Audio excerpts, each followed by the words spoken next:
I watched a top performer's career vanish in a 2-sentence Teams message. This employee, and I'm going to call her Julie here, was well respected, well known. So I want to talk about this same video that I just posted. I post a snippet before I start talking. Anyhow, so basically, I think that that video was specifically made for me. I don't know that lady at all, but I'm pretty sure that this is a thing that happens on a consistent basis. Now, the same thing happened to me, and quite frankly, at first, it was very painful. I was very much so in every awe, and I watched it all crumble right before my eyes like a building crumbling. Literally, I watched it all go up into flames. And it was so many years, so much work, so much building up of a network, so much hard work, and to watch it all crumble like that, it was very, very painful. Oh my gosh. And then on top of that, they involved my community, right? My community got on me for it because I'm from a small island nation.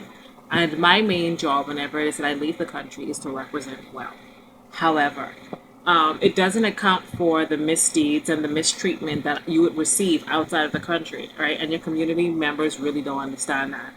And so they are literally, to this day, they are putting it on me, literally bullying me on a consistent basis. Even my mother, literally in the house, revealed all my weaknesses so that they can get on top of the weaknesses and use them against me just so that I could feel uncomfortable, right? So basically, it's not so much a prisoner of war, it's technically I am not in a position to create much things with regards to research. And as soon as I start doing it, there's all these distractions around me, right? You have to do this, you have to do that, and it pulls me away from it. So it's almost like it's almost like a systematic, strategic removal, right?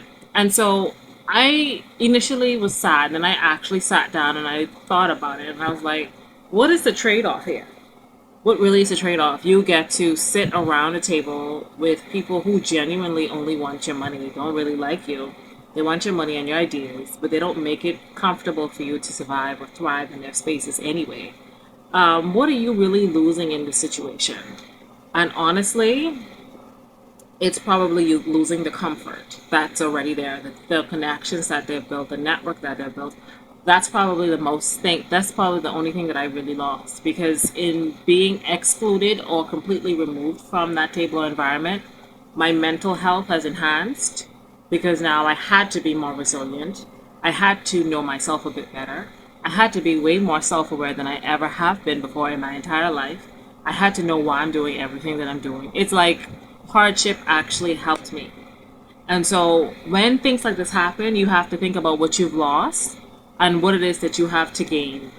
And I won't talk about the gains that I actually have or that I things that I have gained. I obviously those psychological things and those interpersonal or personal things that I've gained, they are on the gaining list. But the loss is just the network and the comfortability, right?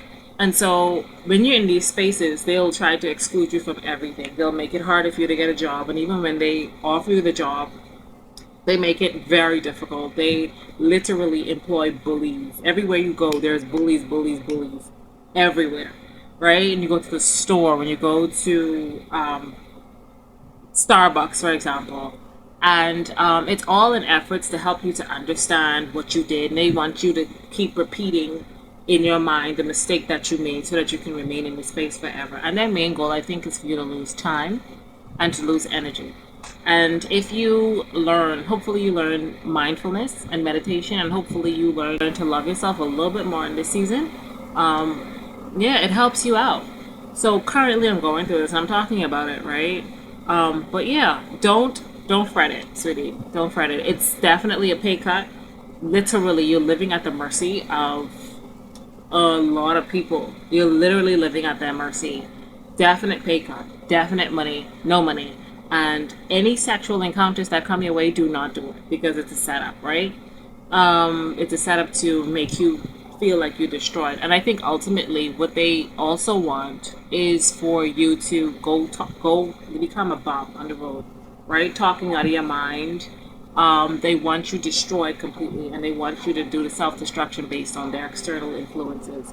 So make sure that you coach yourself, make sure that you become aware of who the enemies are, and make sure you just, I don't know what else to tell you, because that's been a pretty good experience. I think this is the most freedom that I've ever had in my entire life. So I can't really say that this was horrible or not. But this has been a lot of freedom. And yes, they have threatened my freedom. They've threatened to put me in jail. They've threatened to send people to gang me or beat me up or whatever. They've threatened all these things. So to those threats, I said, if you feel comfortable with that and if you feel as if that's necessary, then do it.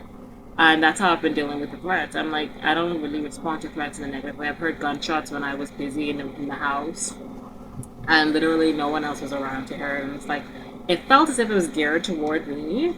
And I was like, if you're gonna do it, just, I mean, you understand? So, yeah, and make sure you be kind to everybody. Don't give them a reason, because people are just waiting for it, and people will actually do it for free. People will do certain things for free.